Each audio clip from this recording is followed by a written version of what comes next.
Bem, louvado seja o nome do Senhor, bendita é a palavra do Senhor que fala aos nossos corações. Ontem eu tinha colocado no grupo da comunidade que nós estaríamos hoje compartilhando a palavra. Passei para os irmãos darem uma olhadinha nos textos que a gente vai usar hoje, porque eu não tenho como ler o texto inteiro, né? Os textos inteiros, então ficaria muito complicado fazer essa leitura completa.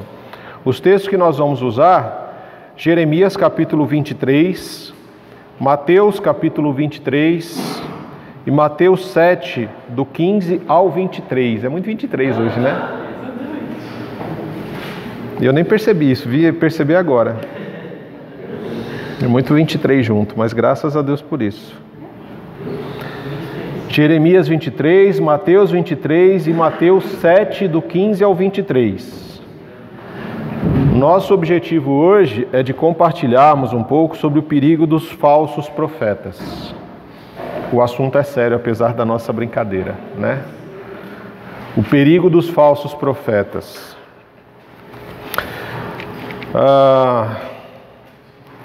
Os tempos que nós vivemos, eles não trazem coisas novas, mas eles trazem coisas velhas com uma roupagem nova, né?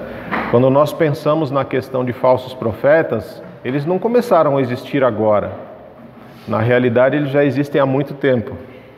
E para sermos mais reais ainda, quando a gente pensa, a gente até compartilhou num dos nossos estudos bíblicos na sexta-feira, que quando nós olhamos, por exemplo, 1 Samuel no capítulo 8, é o momento em que o povo de Deus fala para o Senhor que eles querem um rei, que seja igual às outras nações, que tenha um rei que eles possam ver, que possam seguir, e mesmo colocando diante deles tudo aquilo que vai custar para eles, eles mesmo assim falam: nós queremos um rei.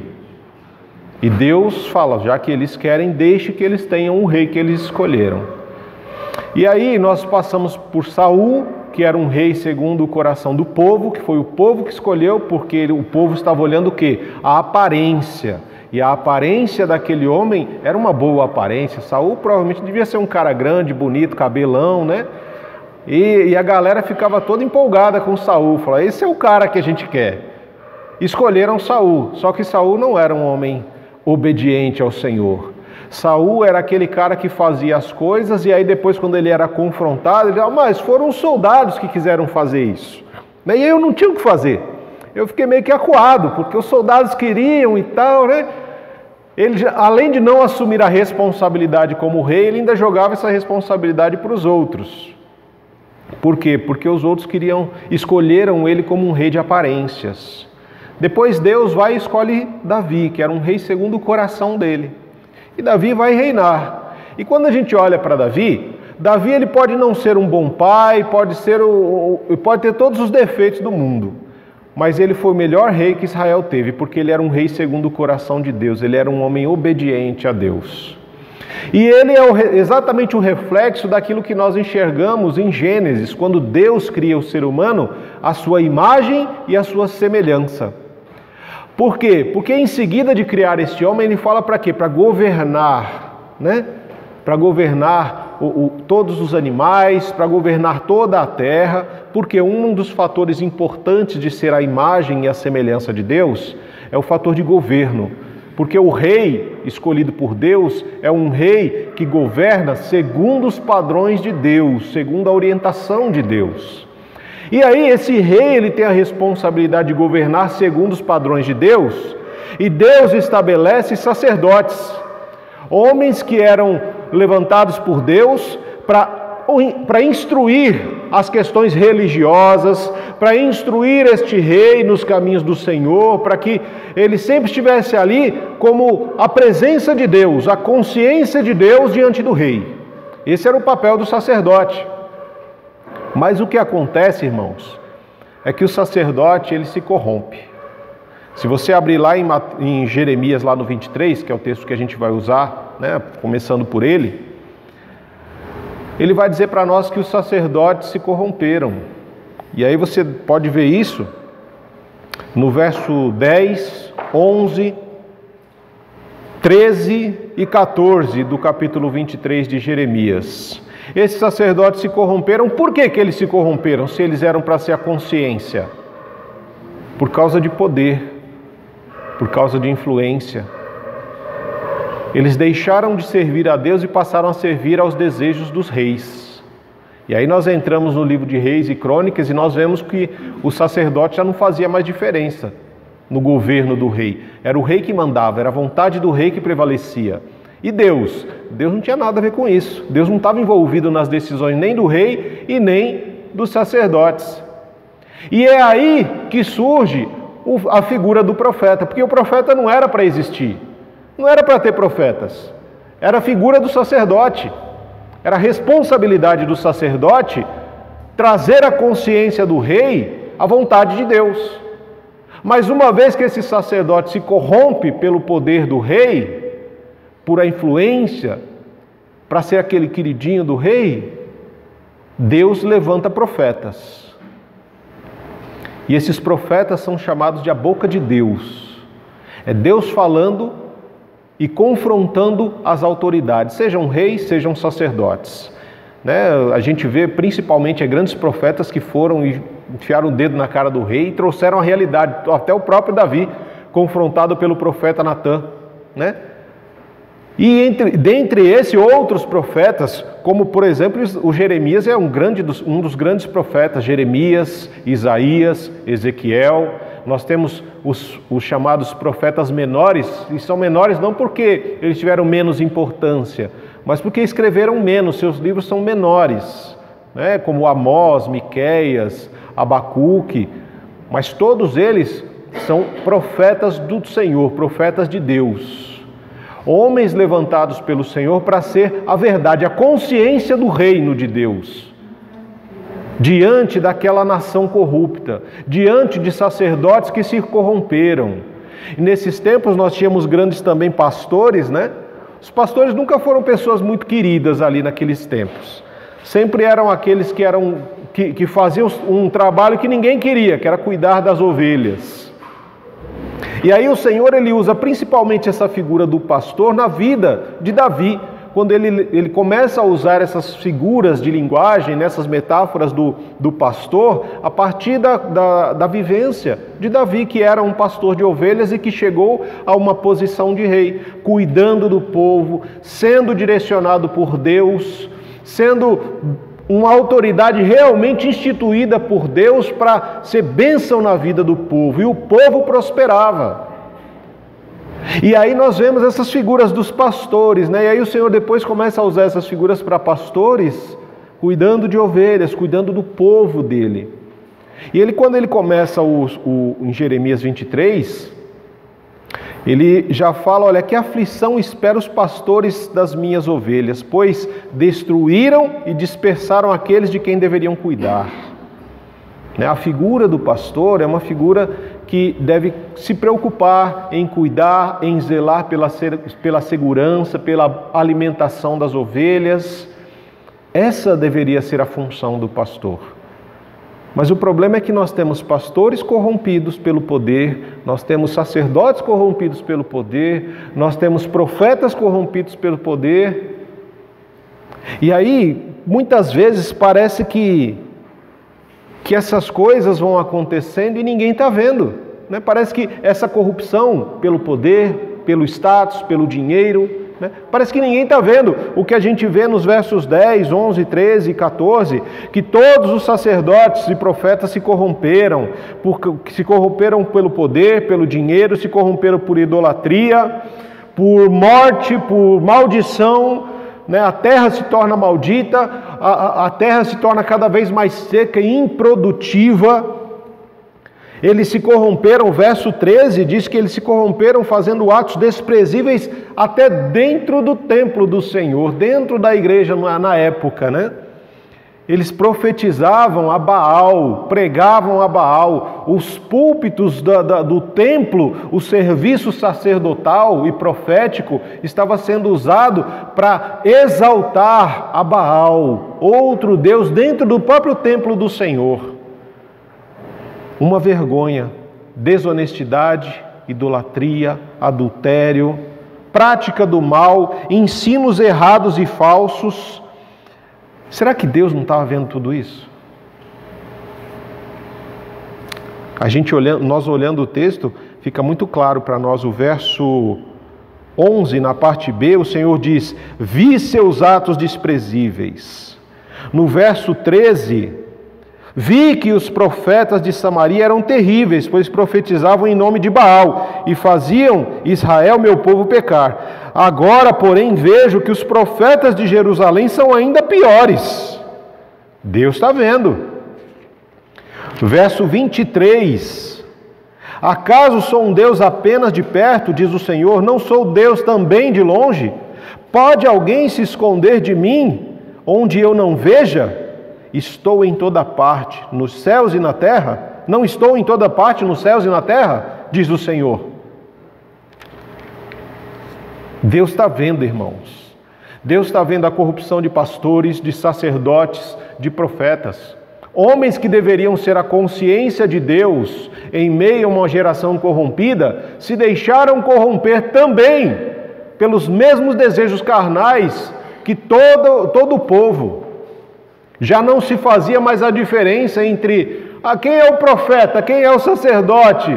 Não sei, porque todos estão corrompidos pelo rei, todos estão fazendo a vontade do rei. Ninguém mais confronta a autoridade porque acha que não, essa autoridade está boa. E a gente fazendo a vontade desse rei, fazendo a vontade dos poderosos, nós ficamos bem na fita. Nós ficamos bem financeiramente, nós temos regalias, nós temos conforto, nós temos luxo, nós temos poder sobre o povo. Deus não vai se importar com isso. Aí é que existe um grande engano. Deus vê tudo isso, Deus sabe de tudo isso que está acontecendo. E parece que nem é algo de Jeremias, né? Quando a gente fala essas coisas, não parece que é algo do Antigo Testamento, lá do livro de Jeremias. Parece algo muito atual.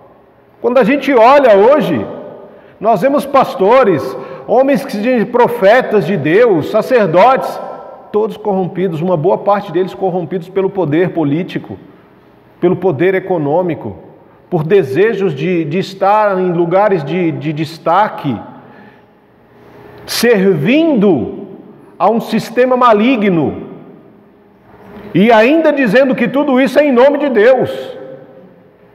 Você acha que Deus não está vendo isso? Está sim, irmãos. Deus está vendo tudo isso, não tem nada que está passando e Deus não está vendo.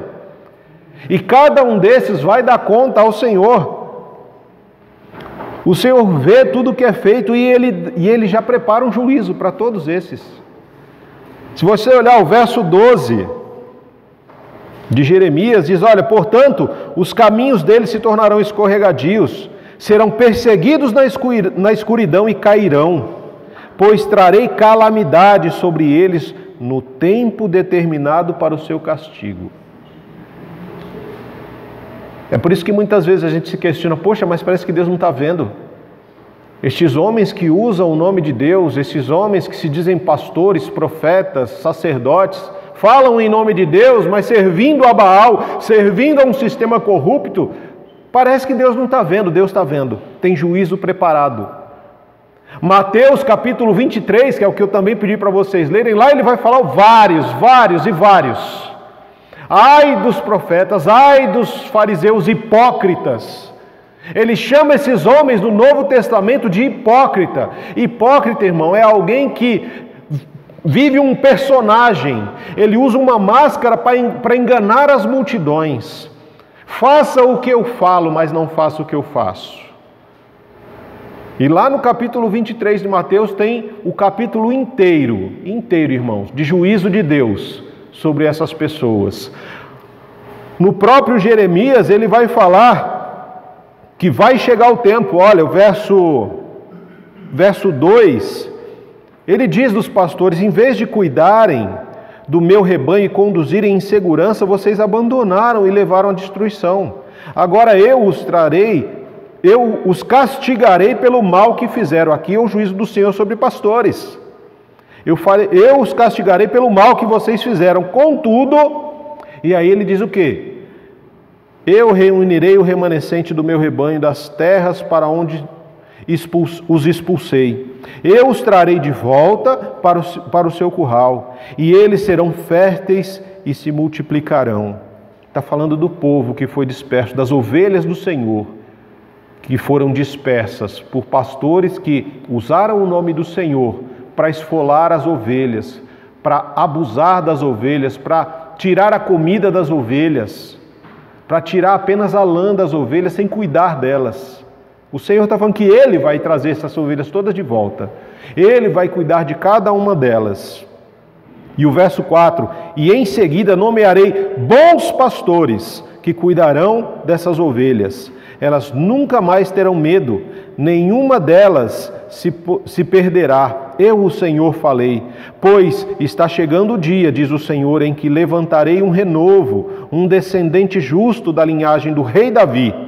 Ele reinará com sabedoria e fará o que é justo e certo em toda parte. Este será seu nome, o Senhor é nossa justiça. E nesse dia Judá será salvo, Israel viverá em segurança. Esses dias que o Senhor fala aqui em Jeremias, Ele está falando de Jesus. Ele está falando de um Jesus que lá em João 10 vai dizer que é o bom pastor que dá vida pelas suas ovelhas. É aquele que fala e as ovelhas ouvem a sua voz e obedecem.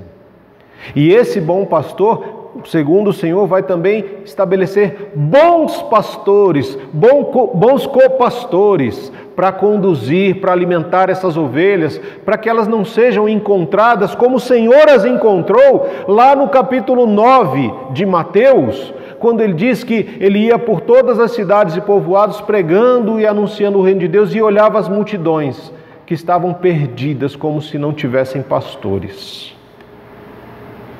E o Senhor ia curando essas pessoas, ia ensinando essas pessoas. E a partir daí é como nós conversamos, né? Todo pastor que está dentro de uma igreja, na realidade ele não é um pastor, ele é um copastor do próprio Cristo. Porque foi Cristo quem morreu pela igreja. Cristo é o bom pastor. E todos os pastores que são levantados para cuidar do rebanho do Senhor são copastores, né? E aí eu me pergunto muitas vezes que existem homens e mulheres nos púlpitos das igrejas que eles não querem nem ser chamados de pastores. Eles querem ser bispos, eles querem ser apóstolos, eles querem ser patriarcas, eles querem cargos e títulos altos e bonitos, quando na realidade os verdadeiros pastores do Senhor são chamados para ser não pastores, mas copastores, pastores auxiliares do bom pastor que é Jesus Cristo. Porque as ovelhas, né, que nós falamos de ovelhas, mas na realidade o povo não é do pastor, não é do copastor, é do pastor, do bom pastor que é Cristo. Então o copastor das igrejas são homens, mulheres levantados para pastorear, para cuidar, para alimentar, para que essas ovelhas não tenham medo e saibam que o Senhor é a nossa justiça. Que a palavra nos diz, o nome dele, o Senhor é a nossa justiça. Esse é um dos nomes de Jesus. Ele é a nossa justiça. Não são partidos políticos, não são candidatos que vão ser a nossa justiça. A nossa justiça vem do Senhor, irmãos. E nós precisamos repousar nisso. E quando a gente pensa em todo esse cenário que nós vemos, a gente se pergunta, mas quando que vai vir o castigo, né? No tempo determinado, segundo nós vimos aqui, no capítulo, em Jeremias 23, no verso 12, na parte B. Trarei calamidade sobre eles no tempo determinado para o seu castigo. Então existe um tempo para as coisas acontecerem, para o juízo de Deus se cumprir, irmãos. Nós não precisamos ficar ansiosos com isso. Nós precisamos nos manter fiéis, firmes na palavra do Senhor. Existe um tempo em que o Senhor vai trazer juízo. Existe um tempo em que a justiça do Senhor será estabelecida. E Deus não é um juiz que vai ser corrompido por nada e nem por ninguém. Porque tudo é dele. Tudo que existe aqui é do Senhor. Não tem como você corromper o juízo de Deus, a justiça de Deus. Nós, seres humanos, somos corrompíveis. Se você quer saber o verdadeiro caráter de alguém, nós já ouvimos isso, né? Dê poder e dinheiro a essa pessoa. E aí ela vai revelar quem ela realmente é. Qual é a motivação do coração dessa pessoa? Existem pessoas que têm um verdadeiro coração pastoral, um verdadeiro coração de pessoa do Senhor, de povo de Deus. Que se você der dinheiro para ele, ele vai pegar esse dinheiro e vai repartir. Ele vai abençoar, ele vai usar para o reino. Porque o coração dele não está no dinheiro, não está no poder. Mas o coração dele está no altar do Senhor. Para que o reino do Senhor seja realmente visto e manifestado. E aí a gente se pergunta muitas vezes, né? E o povo? O que o povo precisa fazer? Verso 16: Assim diz o Senhor dos Exércitos ao seu povo: Não deem ouvidos a esses profetas quando profetizarem para vocês, quando profetizam para vocês e enchem vocês de falsas esperanças. Não falam da parte do Senhor, vivem repetindo aos que desprezam a minha palavra. O Senhor diz que terão paz. E aos que seguem os desejos teimosos do seu coração, eles dizem: nada de mal lhes acontecerá. Como é que Deus vai abençoar um povo que vive pecando, seguindo os desejos do seu coração, envergonhando o nome do Senhor, jogando lama na santidade do nome de Deus? E aí existem homens que se levantam e falam em nome de Deus para trazer falsas esperanças para esse povo, para dizer para ela: fica calmo, Deus vai te abençoar. Você está em pecado, está em adultério? Fica tranquilo, não vai acontecer nada não. Os ensinos desses falsos profetas, eles conduzem o povo ao pecado, ao erro. Por quê? Por que esses homens e mulheres, esses falsos profetas, sacerdotes, pastores, por que eles ensinam de forma errada e não conforme a palavra? Porque eles sabem que quando a palavra de Deus chegar ao coração de cada um de nós, ela vai causar uma transformação na nossa vida. E nós não seremos mais escravos de um sistema maligno, de um sistema corrompido. Não seremos mais escravos de ensinos errados. E por isso o erro ele é pregado. Por isso que essa falsa esperança é anunciada, essa falsa paz é anunciada.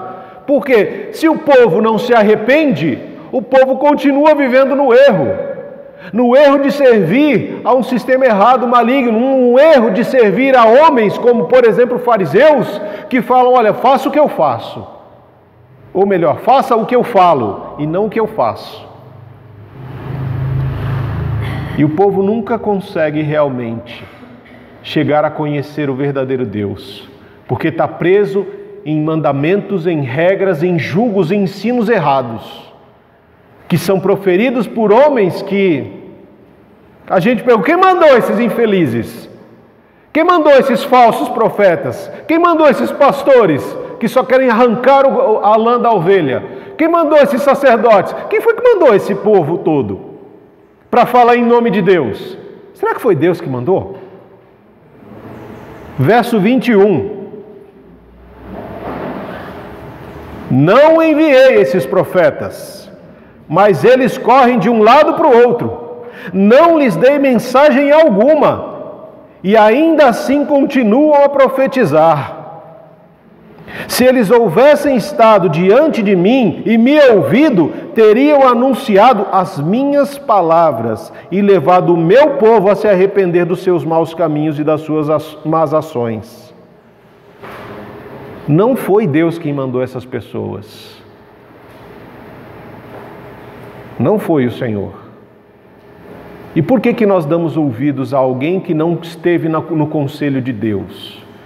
Por que nós damos ouvidos a pessoas que não falam em nome de Deus? Porque eles dizem falar em nome de Deus, mas na realidade eles nunca estiveram com Deus. E Deus fala: não fui eu que mandei. E mesmo assim, eles falam: não fui eu que mandei essa mensagem de falsa esperança e falsa paz por eles. Mas mesmo assim eles continuam a profetizar, como se Deus os tivesse mandado. E aí a gente se pergunta: quem mandou nessas coisas? E aí no verso 28, o Senhor diz que esses falsos profetas relatem seus sonhos, mas que meus verdadeiros mensageiros proclamem fielmente todas as minhas palavras. Ou seja, esses profetas vão dizer, olha, eu tive um sonho ontem, Deus falou comigo, né? O verso 25, 26 e 27 vai dizer isso. Olha, eu tive um sonho, Deus falou comigo em sonho e Ele falou tal e tal e tal e trouxe essa falsa esperança, essa falsa paz.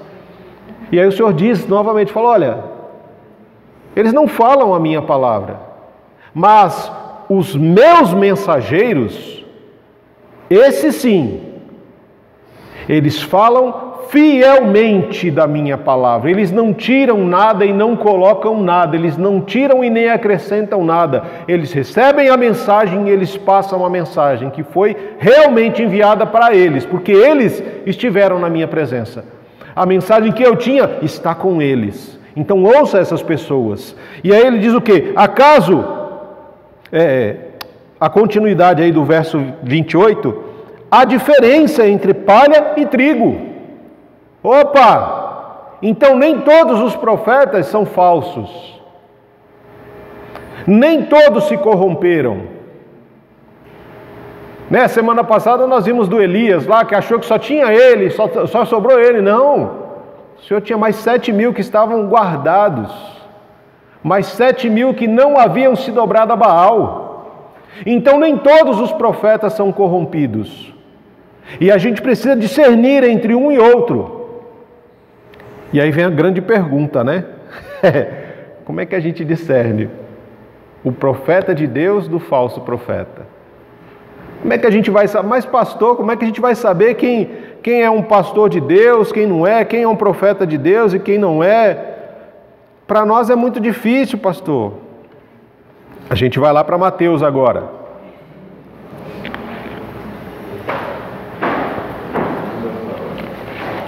Mateus 7.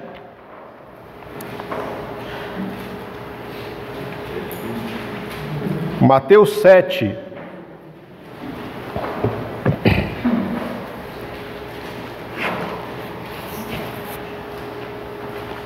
Como é que nós fazemos para discernir? Porque é um perigo, irmãos. É um perigo as pessoas falarem em nome de Deus sem ter estado na presença de Deus, sem ter intimidade com Deus. E muita gente sendo conduzida por estes falsos profetas, que fazem promessas e que não as cumprem. E como é que a gente identifica um falso profeta de um profeta de Deus? Mateus 7, a partir do verso 15, o Senhor diz o que? Olha, tomem cuidado, ó, o Senhor avisando, ó, Jesus, tomem cuidado com os falsos profetas, que vêm disfarçados de ovelhas, mas que na verdade são lobos esfomeados. Vocês os identificarão por seus frutos. É possível colher uvas de espinheiros ou figos de ervas daninhas? Da mesma forma, a árvore boa produz frutos bons e a árvore ruim produz frutos ruins. A árvore boa não pode produzir um fruto ruim e a árvore ruim não pode produzir um fruto bom. Toda árvore que não produz bons frutos é cortada e lançada no fogo. Portanto, é possível identificar a pessoa por seus frutos. Nem todos que me chamam Senhor, Senhor, entrarão no reino dos céus, mas apenas aqueles que de fato fazem a vontade do meu Pai que está no céu. No dia do juízo, muitos me dirão, Senhor, Senhor, eu não profetizamos em Teu nome, não expulsamos demônios em Teu nome e não realizamos muitos milagres em Teu nome. Eu, porém, responderei, nunca os conheci, afastem-se de mim vocês que desobedecem à lei. O Senhor Jesus, ele é muito claro, irmãos. Ele sabe que é um perigo seguir ensinamentos errados. E por isso ele já começa dizendo, tomem cuidado com esses falsos profetas. Eles vêm a vocês como se fossem ovelhas, como se fossem povo de Deus, mas no fundo eles são lobos esfomeados, lobos devoradores. Né? E a grande questão, quando a gente pensa nessa questão de um um lobo disfarçado de ovelha no meio das ovelhas, né? Nos séculos antigos, nos séculos passados, as pessoas usavam parábolas, assim como essa parábola de Jesus, para dizer que uma vez um lobo, ele estava com muita fome e ele não sabia o que fazer para chegar nas ovelhas daquele pastor, porque o pastor estava sempre atento. Quando ele viu o lobo, já botava ele para correr. Então ele se disfarçou. Ele se disfarçou de ovelha. Botou toda a pele da ovelha em cima dele e começou a habitar ali, né? Olhando por cima, o pastor olhou e falou: bem, as ovelhas estão aqui. E ele vai. Chega à noite, ele fica ali junto com as ovelhas. No dia seguinte, o pastor começa a contar. Aparentemente tudo normal. Por quê? Porque ele comeu uma ovelha e tomou o lugar de outra, né? Ele comeu a ovelha e como ele estava com a pele, o pastor no primeiro dia contou, todas estavam ali. Aí no segundo dia as ovelhas foram de volta para o curral e no curral você não tem como sair. Só tem uma porta para entrar e outra para sair. Só tem uma porta de entrada e saída, não tem janela. Aí depois do segundo dia, o pastor começou a contar: está faltando uma ovelha. E ele contou de novo: está faltando uma ovelha. E aí ele começou a olhar com mais cuidado para cada uma dessas ovelhas. E ele descobriu que uma das ovelhas na realidade era um lobo que estava disfarçado. E ele enforcou aquele lobo. E o lobo estava enforcado com a pele da ovelha. E aí quem vinha de longe falava: mas pastor, você enforcou a ovelha por quê? Ele falou: porque por fora a pele era de ovelha, mas as ações eram de lobo. E nessas ações de lobo, ele matou uma ovelha. Então nós precisamos tomar cuidado, porque a gente olha a aparência. Saul, né, foi eleito rei por aparência. A aparência levou a escolher Saul. Mas Saul não tinha um coração voltado a Deus. Já Davi não tinha a aparência que as pessoas queriam. Era apenas um rapaz. Mas o coração dele estava diante do Senhor. E nós precisamos tomar muito cuidado, irmãos. Porque quando a gente pensa nessas questões, desses profetas que se fazem, né, de profetas, mas que na realidade são lobos, eles estão trazendo falsos ensinos para te afastar cada vez mais do Senhor.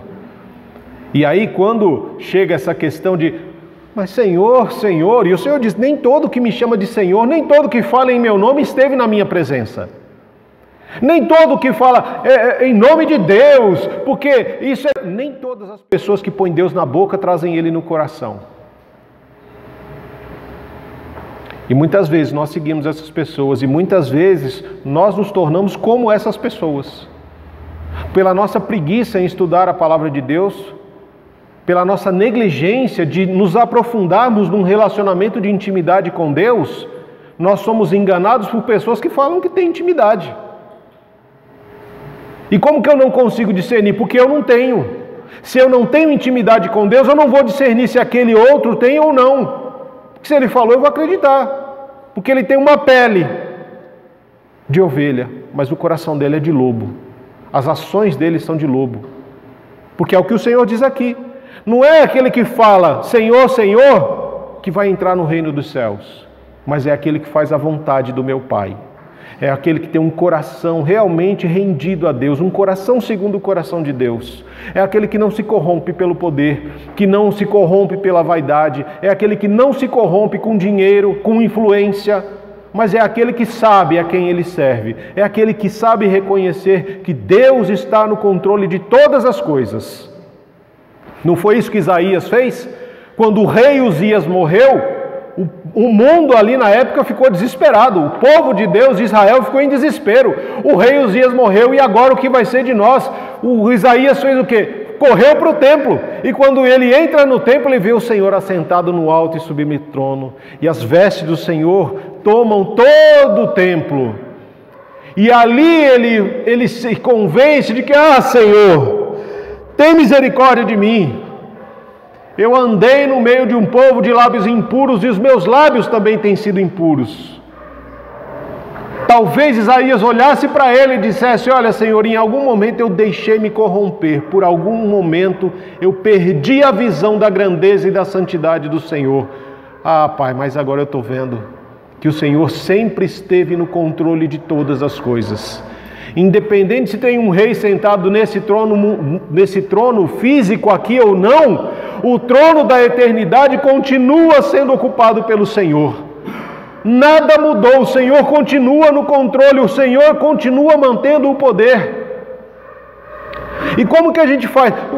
Mas pastor, como assim? Essa questão, por exemplo, desses falsos profetas, né, que falam, mas não praticam, que não têm intimidade com Deus. Como é que a gente consegue identificar eles, mesmo que seja pelas suas falas? E aí vão alguns textos, irmãos. 1 Timóteo capítulo 1, versos 3 e 4. 1 Timóteo capítulo 1, versos 3 e 4. Partindo eu para a Macedônia, roguei-lhes que permanecessem em Éfeso para ordenar a certas pessoas que deixem de dar, que não mais ensinem doutrinas falsas. 1 Timóteo capítulo 1, versos 3 e 4. Paulo falando para Timóteo: partindo eu para a Macedônia, roguei-lhes que permanecessem em Éfeso para ordenar a certas pessoas que não mais ensinem doutrinas falsas e que deixem de dar atenção a mitos e genealogias intermináveis que causam controvérsias, em vez de promoverem a obra de Deus, que é pela fé. Primeira característica de um falso profeta: os seus ensinos produzem discussões. Ele está sempre preocupado com genealogias, a descendência de fulano, eu sou da família de não sei quem, né? Aqueles problemas que a gente via, por exemplo, na igreja de Corinto, né? Eu sou de Paulo, eu sou de Apolo, eu sou de... né? Paulo, eu sou de Cristo.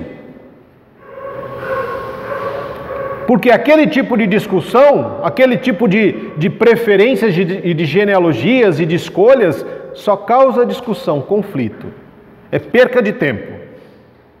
Então, se você está vendo ou ouvindo pessoas que só ficam presas nesse tipo de discussão que não vai levar a nada e só leva a conflitos e divisões, é uma falsa profecia. É um falso profeta.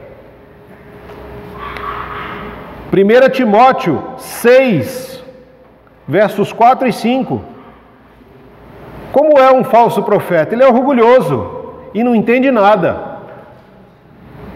Esse tal mostra um interesse doentio por controvérsias e contendas acerca da palavra, que resultam em inveja, briga, difamação, suspeitas malignas, atritos constantes entre pessoas que têm a mente corrompida e que são privados da verdade, as quais pensam que a piedade é fonte de lucro.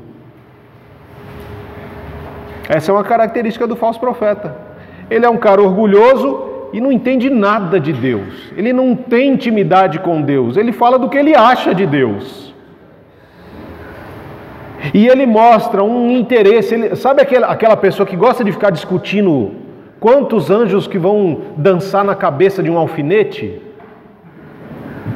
Que proveito tem isso para nós? Nada. Mas é o tipo de discussão que ele gosta. É o tipo de discussão que não vai levar a nada, que vai levar a contenda, que vai levar à inveja, que vai levar aos maus pensamentos. E isso acontece aonde? Na mente corrompida das pessoas que não têm intimidade com Deus. Porque se a minha mente não está ocupada pelas coisas do reino, ela está ocupada pelas coisas do mundo. E se a minha mente está cheia de coisas do mundo, alimentadas pelas coisas do mundo, eu adoro entrar numa discussão dessa para perder tempo. E tempo é coisa que não volta, irmão. Se você perdeu, você perdeu. Dinheiro, bens materiais, você ainda recupera. Tempo não. E hoje nós estamos mais perto da volta de Jesus do que estávamos no último domingo. Então hoje é mais uma oportunidade para nós discernirmos as falsas promessas, as profecias erradas, Quantos profetas não falaram que Jesus ia voltar no ano 2000, lembra? Nostradamus e não sei o quê. Chegou um alvoroço. Quando bateu 1999, no último dia do ano, ficou aquele desespero, né? O pessoal olhava para o céu esperando Jesus voltar e não sei o quê. Aconteceu o quê? O que acontece todo ano. Teve fogos, o povo ficou lá, né? Uns dançando, outros bebendo, outros orando, outros falando. Jesus não voltou. Não, mas é porque vai chegar o 2000, mas não vai chegar o 2001. 2000 não vai passar. O ano 2000 foi o mesmo inferno. Final do ano ficou aquela... Eu falei, toma vergonha, gente. Vai orar, vai fazer outra coisa. Se Jesus fala... Você acha que o Senhor vai dizer... eu vou voltar amanhã, tá bom? Amanhã. Então, de hoje para amanhã, você tem que pedir perdão, você tem que se arrepender, né? Tudo que você fez de errado, você tem que parar de fazer hoje, porque amanhã eu vou voltar. Você acha que Jesus vai fazer um negócio desse? O próprio Jesus falou assim, nem eu sei quando eu vou voltar, só cabe ao meu Pai. Para eu não correr o risco de mentir para você. Quando eles perguntam, mas o reino vai ser estabelecido agora? Eu não sei, isso pertence ao meu Pai. Ponto. A gente não sabe quando o ladrão vai entrar na nossa casa, não é? Porque senão a gente ia armar um trem todo ali para o cara não entrar. O ladrão vai entrar na minha casa hoje à noite. Então vou deixar até a porta aberta para ele. Quem, irmão, em sã consciência vai fazer isso? Ninguém. A volta de Jesus é para aqueles que anseiam por essa volta, aqueles que vivem aguardando esse retorno. 2 Timóteo, capítulo 2, verso 17 e 18. 2 Timóteo, capítulo 2, verso 17 e 18. O ensino deles se alastra como um câncer.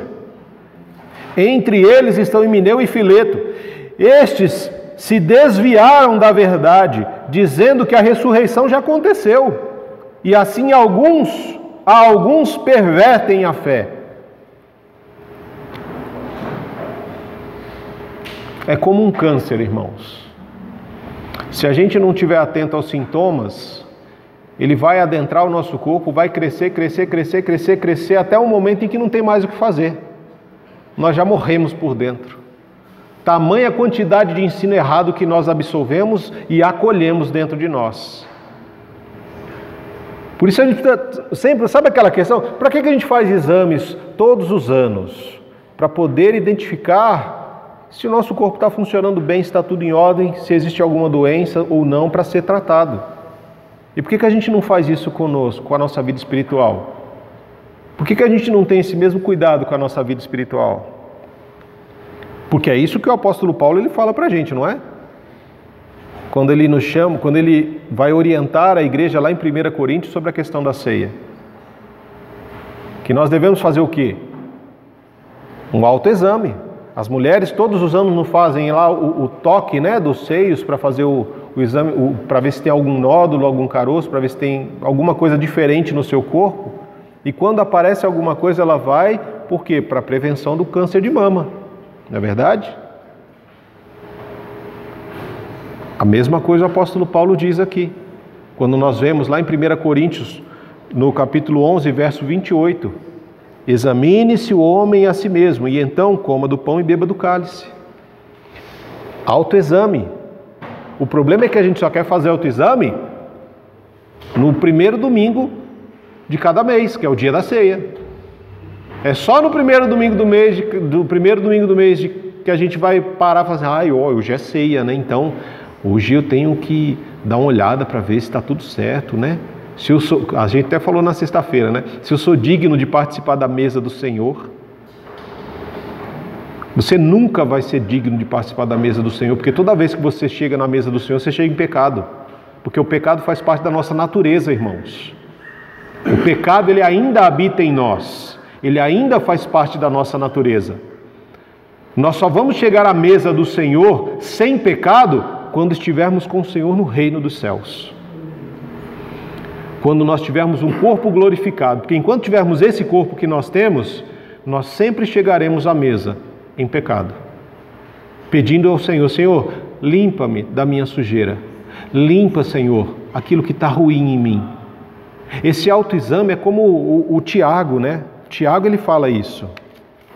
Tiago, no capítulo 1, ele vai se unir a Paulo nessa fala. Só que de uma forma diferente, que às vezes a gente nem entende direito. Mas é o autoexame que ele está falando. Tiago, capítulo 1, verso 22. Tiago 1, a partir do verso 22. Não se limitem, porém, a ouvir a palavra. Ponham-na em prática. Do contrário, vocês enganarão a vocês mesmos. Pois, se ouvirem a palavra e não colocarem em prática, serão como alguém que olha no espelho e vê a si mesmo, mas assim que se afasta, esquece como era a sua aparência. Se, contudo, observarem atentamente a lei perfeita que os liberta, perseverarem nela e puserem-na em prática sem esquecer o que ouviram, serão felizes no que fizerem. O Tiago está falando a mesma coisa que o apóstolo Paulo. Fazer o autoexame é você se olhar no espelho. É você olhar e falar, poxa, será que eu estou mais parecido com Jesus ou mais parecido com os falsos profetas? Porque se você parar para observar, no Novo Testamento, Jesus estabelece um sacerdócio universal. Todos nós somos sacerdotes. Não é só o pastor, mas todos somos sacerdotes. Todos, porque nós temos um único sumo sacerdote, que é o próprio Cristo, que morreu em nosso favor para permitir que nós adentrássemos a presença do Pai. E a partir dali, todos nós somos sacerdotes, um sacerdócio real, somos sacerdotes do Rei, que é o próprio Cristo. E todos nós temos a mesma responsabilidade de buscar essa intimidade com o Pai, de buscar o conselho de Deus, de buscar ouvir o Deus falando comigo, com você, e não depender única e exclusivamente de pastores, ou líderes, ou profetas, ou, sei lá, bispos, apóstolos, patriarcas, tetrarcas, querubins, anjos. Você não tem que depender dessas pessoas, você tem que depender de Deus. Você tem que ter intimidade com Deus. Deus deixou a revelação da sua palavra nas nossas mãos, para que nós possamos ter liberdade para conhecê-lo. Temos liberdade para que Ele possa causar em nós a transformação que é necessária, para a gente deixar de ser enganado por qualquer vento de doutrina, como o próprio Tiago fala. O Paulo também fala isso. Para deixar de ser levado para lá e para cá, porque aquele profeta, aquele pastor falou determinada coisa, eu vou para a igreja dele. Porque naquela igreja lá, o pessoal faz um louvor, uau! Né? Que nem a gente falou, 3 horas de louvor, porque louvor é legal, mas palavra não, palavra dá sono, né? Aí a gente, 15 minutos de palavra tá bom, né? 15 minutinhos de palavra tá bom.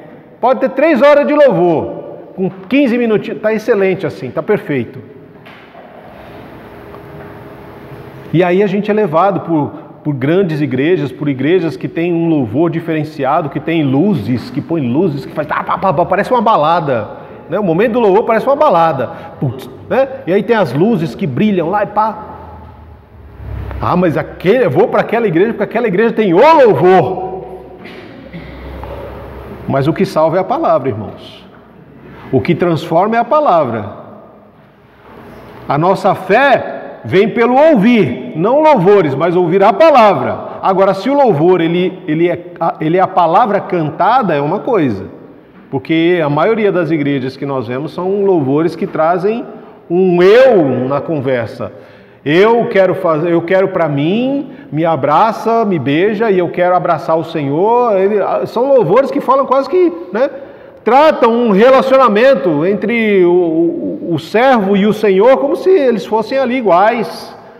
Como se o Deus tivesse que, né, descer, Senhor, o Senhor tem que descer o padrão porque o seu padrão é alto demais, então não vai dar certo, né?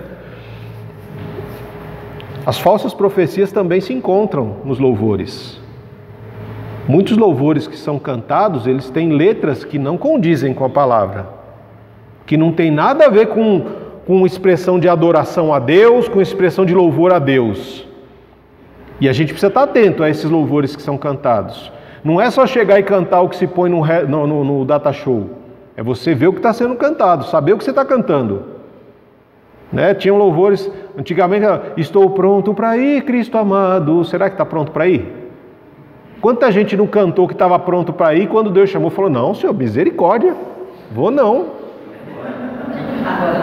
Ué, mas você estava cantando, chega, chorava no domingo, falou que estava pronto para ir, Cristo amado, e não sei o quê, e aí quando vem o chamado do Senhor para vocês, fala que não. Então nós precisamos, irmãos, fazer esse autoexame, porque muitas vezes eu estou dentro de uma igreja que ela está cheia, mas as pessoas estão vazias. As pessoas estão vazias, não tem palavra, não tem vida, não tem prática. Porque o que o Tiago está falando aqui é que isso aqui é a mesma coisa, você vem e ouve. Você se olha no espelho, caramba meu, eu sou isso então? Porque todas as vezes que a palavra é aberta e é ministrada, fielmente, como foi falado lá em Jeremias 23, fielmente, é como um espelho diante de você, diante de nós. E aí a gente olha e fala assim, então Deus é isso e eu sou isso aí? Caraca, mano! A coisa está feia. Então Deus é isso aqui e eu sou isso aqui no espelho? Meu Jesus! Aí eu choro, me arrependo e peço misericórdia ao Senhor. Mas quando eu saio por aquela porta eu continuo fazendo a mesma coisa. Parece que não aconteceu nada. É o que o Tiago fala. É como um homem que olha a sua face no espelho, mas quando ele sai do espelho, ele já nem lembra mais do que ele viu lá. Então ele continua fazendo as mesmas coisas. Por quê? Porque ele não pratica. O falso profeta é aquele que fala, mas não vive. Porque se você olhar, por exemplo, a vida de Oséias, é aquilo que é profeta. É profecia falada e vivida. E como é que a gente vai identificar, pastor, esse falso profeta? Como é que a gente faz? Você precisa dar tempo para essa pessoa, para você ver o fruto dela. Tem fruto? É fruto bom? É um profeta fiel do Senhor. Tem fruto? Tem, mas está podre. Então isso aí é falso profeta. Não tem fruto? É só folha? É falso profeta. Não tem nada a ver com Deus, gente. Não tem nada a ver com o Senhor.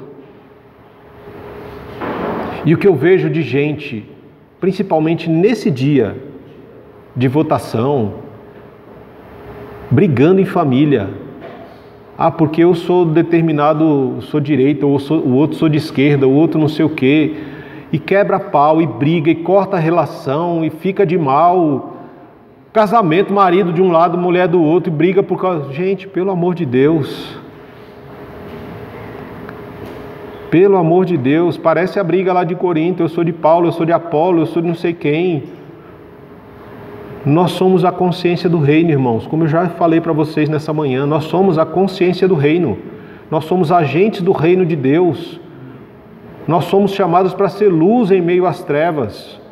Nós somos chamados para ser as pessoas equilibradas que vão ouvir Deus, estar no conselho de Deus e praticar isso na nossa vida e tomar ações, fazer escolhas de acordo com a vontade de Deus e não de acordo com a nossa vontade ou por influência de partido A, B ou C, de político A, B ou C.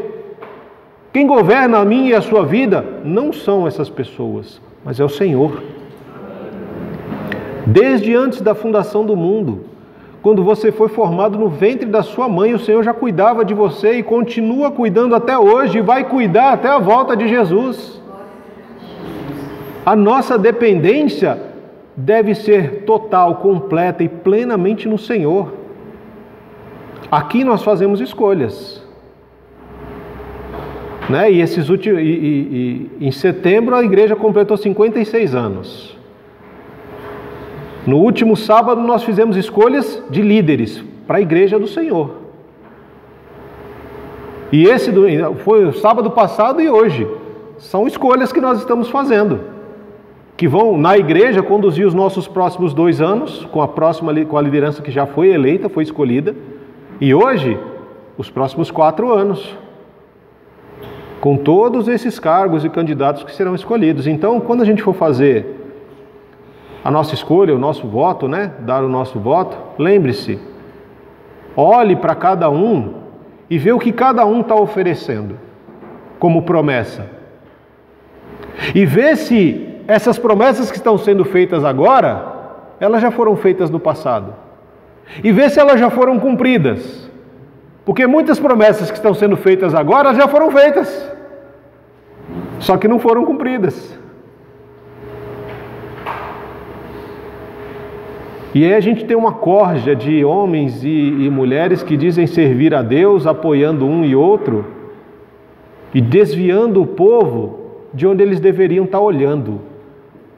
É olhar para o alto, é olhar para Cristo, é olhar para ver se essas pessoas realmente estão se colocando debaixo da autoridade de Deus ou se são falsos profetas. E eu digo para vocês, como o próprio Cristo já disse, né? Tomem cuidado, porque todos eles parecem ser gente boa, parece ser, tudo ovelha, tudo ovelhinha, tudo gente boa, gente fina, né? Tudo falando a verdade. Mas as ações deles são ações de lobo, para devorar. Esse autoexame é para a gente olhar para dentro de nós mesmos, irmãos. Porque muitas vezes a nossa vida com Deus está muito parecida com a vida desses falsos profetas. A gente acredita no que os outros falam de Deus. Por quê? Porque nós não temos intimidade com Ele. E aí, mesmo não tendo intimidade, a gente vem para a mesa e fala assim, hoje eu estou digno de participar da mesa, né? Pecador miserável. Se chegar aqui, não, pastor, essa semana eu não pequei. Mentiroso, cara de pau. Acabou de pecar. Não é isso que o João fala? Se você falar que não tem pecado, você faz de Deus mentiroso. Por quê? Porque todos nós somos pecadores por natureza, irmãos. E nenhum de nós é digno de participar da mesa do Senhor. Mas nós nos aproximamos da mesa por causa do sacrifício de Jesus. É por causa da graça que nos alcançou, que nós podemos chegar e participar da mesa e dizer ao Senhor, Senhor, eu quero consagrar a minha vida, eu quero depositar no Teu altar, Senhor, o meu coração, os meus sonhos, os meus planos, os meus medos, as minhas dúvidas. Eu não quero, Senhor, ficar pegando atalhos na minha vida. Eu quero seguir o caminho que o Senhor tem para mim, mesmo que me custe. Porque fazer a vontade de Deus, irmão, custa. Não é porque Jesus pagou o preço e entregou a vida que a graça é barata. Não é, a graça custa. Custa se tornar filho de Deus. Porque para se tornar um filho ou uma filha de Deus, você tem que abrir mão de muitas coisas que o mundo te oferece. Mas a eternidade vale muito mais do que apenas alguns anos que nós vamos viver nessa terra, irmãos. Então a gente precisa estar sempre atento a essas questões. Então você que ouviu, que compreendeu essa mensagem, toma cuidado com os falsos profetas. Toma cuidado com gente que fala que é de Deus, mas que nunca esteve no conselho de Deus. Toma cuidado com o tipo de vida que você tem levado. Porque nós, irmãos, nós não somos inocentes daquilo que está revelado diante de nós. Você, eu, nós temos a palavra do Senhor nas nossas mãos. Essa é a nossa maior arma. E a gente precisa saber usar ela com discernimento e sabedoria. Para discernir o tempo, para discernir as pessoas, para discernir as situações em que nos encontramos. Então eu te convido a nós orarmos nessa hora, por tudo que nós ouvimos aqui hoje, pelas decisões que temos tomado, E se porventura algo se encontra em nós que tem desagradado ao Senhor, que Ele possa nos transformar por meio do Espírito Santo.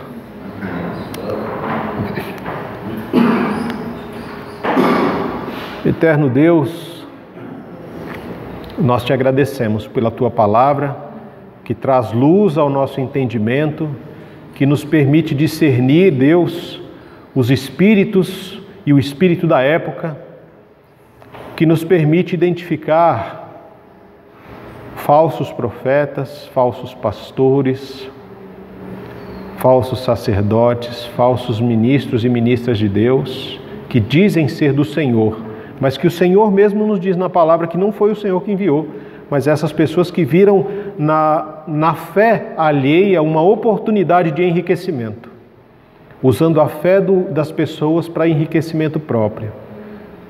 Que o Senhor, em nome de Jesus, por meio do Teu Santo Espírito que habita em nós, abra, Senhor, os nossos olhos, abra os nossos ouvidos, abra os nossos olhos para que a gente possa enxergar aquilo que não está sendo mostrado, para que a gente possa ouvir aquilo que não está sendo dito, para que nós não venhamos a nos ceder, Senhor, pela aparência de ovelha, quando na realidade o coração e as ações são de lobos, devoradores esfomeados. Que nós possamos, Senhor, confiar plenamente no Senhor, na Tua palavra, descansar no Senhor, ó Deus, e não procurar atalhos para resolver as nossas vidas, para resolver as nossas decisões, mas que nós possamos assumir, Deus, a responsabilidade pelas decisões que tomamos e pelas consequências que elas trarão para nós e para as pessoas ao nosso redor. Que nós não venhamos a nos encantar, Deus, por falas bonitas, por igrejas que têm uma aparência linda, que têm louvores que aparentemente são maravilhosos, por palavras que são doces ministradas em púlpitos, ó Deus, e que falam aquilo que a gente quer ouvir, que afagam o nosso ego. Que essas coisas não venham, Senhor, a seduzir o nosso coração, não venham seduzir os nossos ouvidos, que os nossos ouvidos não venham coçar, Senhor, com comichão, querendo ouvir coisas que nos agradem, mas que nós possamos buscar a verdadeira palavra, Senhor, que ela venha como um espelho diante de nós para revelar o nosso pecado e a Tua santidade, nos levando ao arrependimento e a uma mudança, uma transformação que resulte em uma prática de vida, Senhor, que reflita glórias ao Teu nome, Pai. Nós oramos ao Senhor por isso, nós oramos por esta nação, nós oramos pelo Brasil, que hoje, Senhor, vai às urnas, Pai, para fazer uma escolha. Que em nome de Jesus nós não venhamos a buscar atalhos de direita ou de esquerda, mas que a nossa visão, os nossos olhos estejam focados, Senhor, no alto, no alvo, em Cristo, porque é o Senhor que é o Rei dos Reis e Senhor dos Senhores. O Senhor é a autoridade sobre nossas vidas, é o Senhor quem governa a nossa existência, o Senhor de eternidade em eternidade é o nosso Deus. Que o amor de Deus e a graça de Cristo Jesus, que a consolação e a comunhão do Espírito Santo nos conduzam, Senhor, a tudo aquilo que nós precisamos fazer para glorificar o Teu nome. Assim nós oramos ao Senhor em nome de Jesus. Amém.